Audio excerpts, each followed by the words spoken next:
Hello all.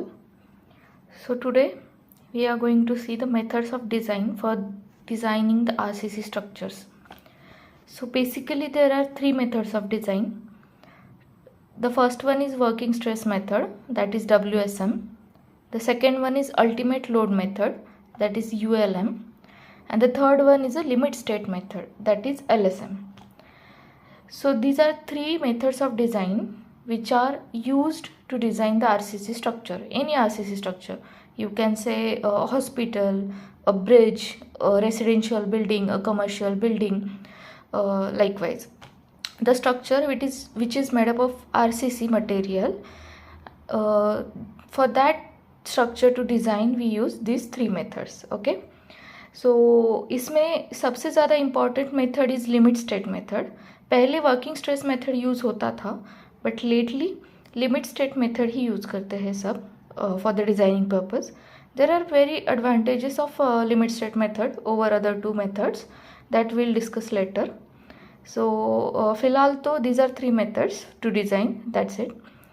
And then further limit state method के कुछ और टाइप्स हैं.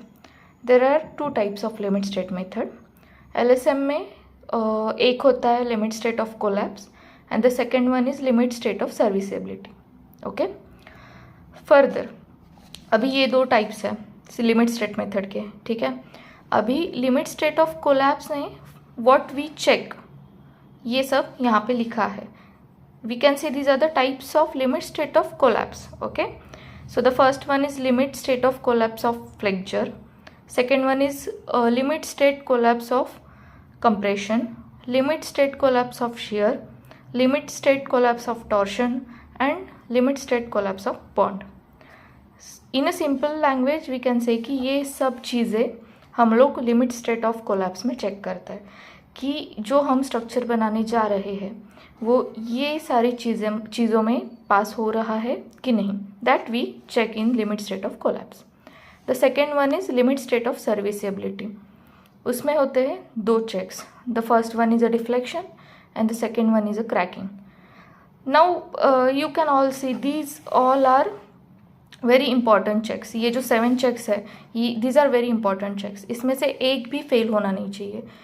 जो स्ट्रेंथ आपके स्ट्रक्चर को मिलना चाहिए वो इस सारे चेक्स के इसमें जाके ही मिलता है. ये अगर सारे चेक्स में आपका जो स्ट्रक्चर है आपका, suppose you are designing a beam, अगर ये सारे चेक्स में वो पास हो जाता है तो वी कैन से कि हाँ इसकी कुछ डिज़ाइन लाइफ है, इस डिज़ाइन लाइफ तक ये वाला स्ट्रक्चर अच्छे से रहेगा. There will be no cracks, there will be no deflection, और there will be a minor cracks और deflection that will not hamper anyone life और लिविंग बीइंग. ठीक है.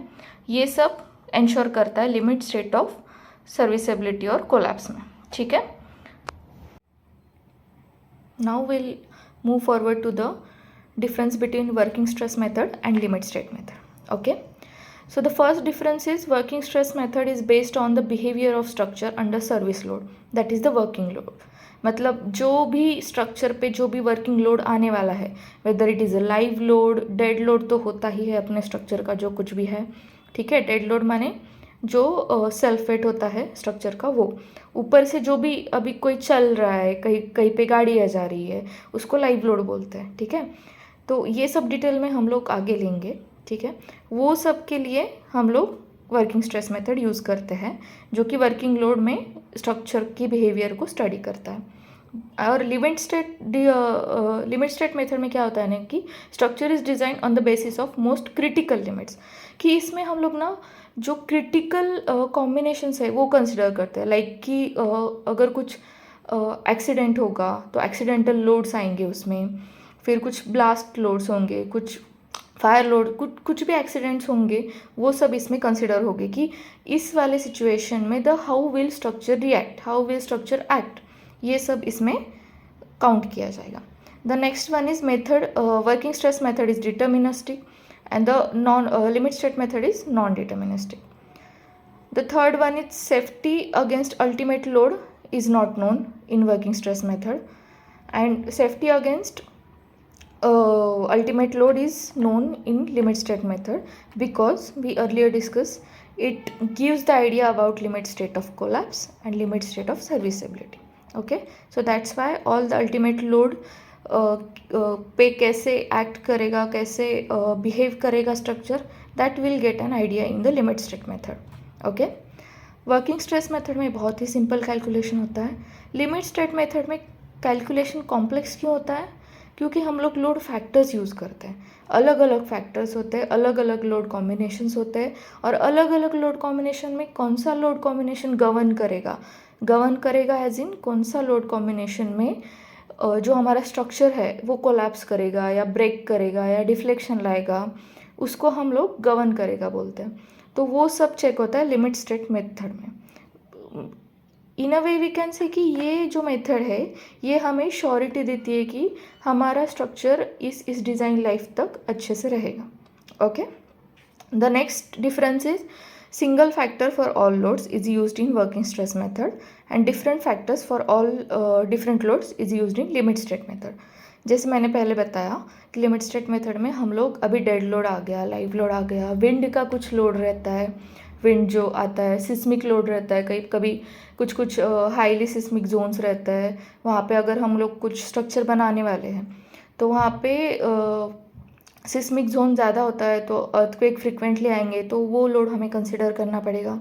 लाइकवाइज हर एक लोड्स के लिए अलग अलग लोड फैक्टर्स होते हैं. उस लोड फैक्टर्स के हिसाब से हम लोग कैलकुलेशंस करते हैं.